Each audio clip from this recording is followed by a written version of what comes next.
মেয়েদেরকে বলা হয় রূপের লক্ষ্মী গুণে সরস্বতী, কিন্তু এখনকার যুগে সে কথাটা পুরাই মিথ্যা। তো এখনকার যুগে মেয়েদেরকে পুরোপুরি কালী হতে হবে। হ্যালো এভরিওয়ান, কি খবর, কেমন আছেন সবাই? আশা করি সবাই ভালো আছে। প্রতিদিনের মতো আবার একটা নতুন ভিডিও নিয়ে হাজির হলাম। তো আজকে হচ্ছে বৃহস্পতিবার, তো সকাল থেকে আপনাদের সাথে নিয়ে আজকের ভিডিওটা শুরু করছি। দূরেও কাছে যে যেখান থেকে আজকের ভিডিওটি দেখছেন, আশা করছি পুরো ভিডিওর সাথেই থাকবেন, ভিডিওটি ভালো লাগবে। তো আজকে বৃহস্পতিবার সমস্ত কাজ সেরে পুজোর ঘরে চলে আসলাম। তো তার আগে আমি তুলসী গাছে জল দিয়ে নিলাম। তো তুলসী গাছে প্রথমে তো জল দিয়ে নেওয়াই লাগে, তো যেটা আমাদের হিন্দুদের নিয়ম। তুলসী গাছকে জল দিয়ে প্রণাম করে তারপরে ফুল দিয়ে আরতি করে নিয়ে এবার ঠাকুর ঘরে চলে আসলাম। তো ঠাকুর ঘরে এসে সমস্ত পরিষ্কার করে জোগাড় করে নিচ্ছি। বৃহস্পতিবারে ঘরটা পেতে নেব। আর বৃহস্পতিবারে অনেক কাজ থাকে ঠাকুর ঘরে, আর অনেক তাড়াহুড়ো করে সকালে উঠে কাজ বাজ সেরে নিতে হয়।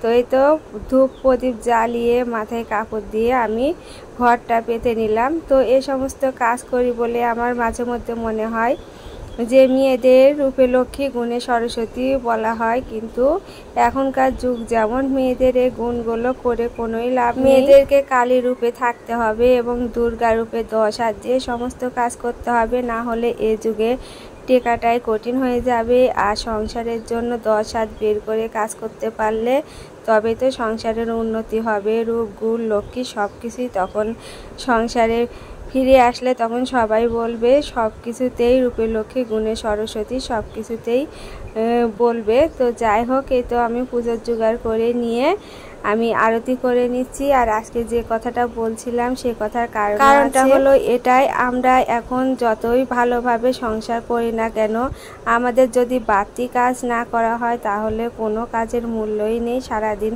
শুধু সংসারে কাজ করে গেলে সংসার টানাটা অনেক কঠিন হয়ে যায়। সেজন্য আমাদের বাড়তি কিছু কাজ করা দরকার। সেজন্য বলছি রূপ গুণ লক্ষ্মী সরস্বতী এগুলো বলে কোনো লাভ নেই। তো মেয়েদেরকে কালী রূপে থাকতে হবে আর দুর্গা রূপে সমস্ত কাজ করতে হবে। আর মা দুর্গা যেমন শত্রু বিনাশ করেছিল, সেইভাবে সংসারে থেকে সব কিছু বিনাশ করে 10 হাত দিয়ে কাজ করতে হবে, তবে তো সংসারে উন্নতি কল্যাণ সব কিছুই হবে। তো যাই হোক, এতে সকালে পুজো সেরে খেয়ে নিলাম, মানে খিচুড়ি করা হয়েছিল সকালে, খিচুড়ি আর একটু নিমকি দিয়ে সকালকার খাওয়া দাওয়া কমপ্লিট হলো।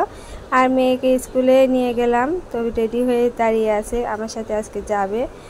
তো এদিকে আবার এসে যা কাজ ছিল, খাওয়া দাওয়া হওয়ার পর যে থাল বাসন ছিল সেগুলো মেজে পরিষ্কার করে তো দুপুরে আবার রান্নায় চলে আসলাম। তো দুপুরকার রান্না তো করতে হবে। তো আজকে ডাল রান্না করতে ইচ্ছাই করছে না, ফ্রিজে একটু মাছের মাথা দিয়ে মুগ ডাল আছে, তো ভাবছি একটু তরকারি করে নেব আর একটু ডাঁটার চচ্চড়ি করব। এই দিয়ে আজকে তো নিরামিষ খাওয়া দাওয়া হয়ে যাবে। আর যারা এই তো মাছের জিনিস খাবে তারা তো ডাল আছে, একটু কতি খেলেই খেয়ে নিতে পারবে। সেজন্য আজকে ফুলকপি আর এই তো বড়ি, আলু আর পটল দিয়ে একটা নিরামিষ ঝোল ঝোল করছি। তো এই সবজিটা খুবই ভালো হয়েছিল। তো আমার একটু আলু চেটকে দিচ্ছি, তাহলে ঝোলটা একটু গাঢ় হবে। আর একটু চালের গুঁড়ি দিয়ে নিলাম ঝোলে, আর একটু মশলাও দিয়েছিলাম সব রকম, সেজন্য ঝোলটা খেতে খুবই ভালো হয়েছিল। তো আজকে সাদা মাটায় রান্না বাড়ি, তো কাটারাটা চচ্চড়ি, চিপ ভাজা, ডাল আর এই যে ঝোল। তো রাতে তো রুটি খাবে, তো অত কিছুই লাগবে না। আর এই তো সন্ধ্যার সময় আবার সন্ধ্যাবাতি দিয়ে নিচ্ছি। আর আমাদের হিন্দু বৌদ্ধের যে নিয়মগুলো সেগুলো সব কিছুই মানার চেষ্টা করি, কিন্তু সব কিছু মানার উপায়ও নেই।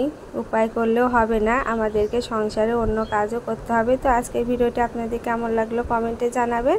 তো এই ছিল আজকের ভিডিও, সবাই ভালো থাকবেন, নমস্কার।